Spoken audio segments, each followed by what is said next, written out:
2. I'll be giving the emotional reasons on why enhancing cybersecurity, biotechnology, and artificial intelligence with NATO isn't as beneficial as we think.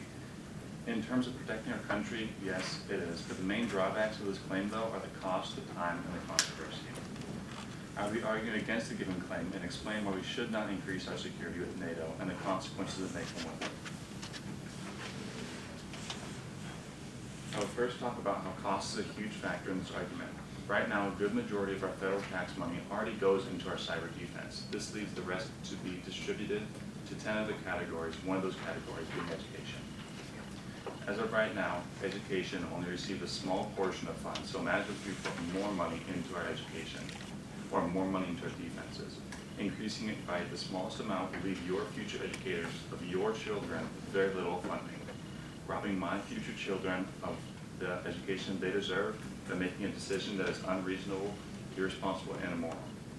When something is beneficial as education comes to the table, I assume that we all want good education, not only for ourselves, but for everyone else as well.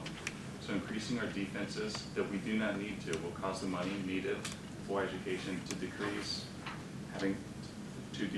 Having someone else decide how my children learn is unfair for them and myself when I'm paying for it with my own money, and it should never be a possibility that this could happen.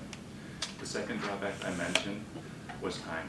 If we wanted to increase our security with NATO, we'd have to require employees to have longer shifts and potentially having them come in on our hard days off. I know for me personally, I don't like coming in on my days off. I assume it's the same for the rest of us. We will also need new employees to make production faster. When mentioning each of those points, you may have thought some of these are good for people trying to get more hours and more money and make a stable income for the family. In reality, if we need more employees, it will take shifts away from dedicated employees that have already been established as devoted hard workers in their profession, trying to make a living. Calling them in on their off days will just take more time away from their family who just want to see them. This could ruin the employee's job with his or her boss, potentially causing them to quit their job. If this circumstance was true for many people, it could cause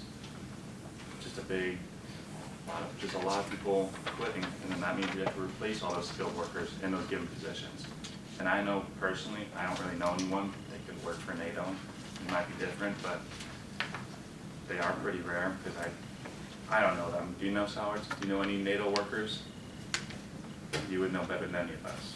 But the final drawback I mentioned was the controversy it may cause. If the United States were to increase their security corporation substantially, it may look like we're trying to boast our power to the world, possibly infuriating our fellow members of NATO and causing a target on our head.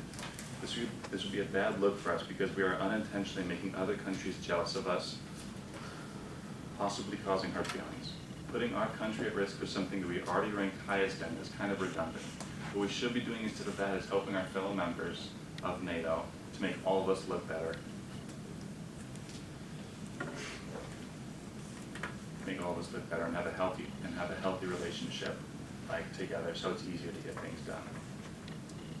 When we having a healthy relationship is always important in any way that you can think of. If you have a healthy relationship with your parents, it'll be easier to communicate with them and reason with them for things you want. If we had the same idea for NATO and we all had a healthy relationship with each other, it'd be much easier to talk about what we need and what we don't need when it's increasing cybersecurity and anything like that. In conclusion, if we wanted to increase our security cooperation with NATO, it may have long-term pros, like being ahead of the competition and having others view us as a strong country, but immediate cons will affect many family relationships and employee relationships with NATO, needing an excessive amount of money to upgrade for each defense and potentially affecting our relationship with the countries inside of NATO. If you were given the opportunity to enhance cybersecurity, biotechnology, and artificial intelligence with NATO, would you? Would you be okay with ruining families' relationships, ruining the future education of your children, and ruining the way that other major countries view us? Thank you.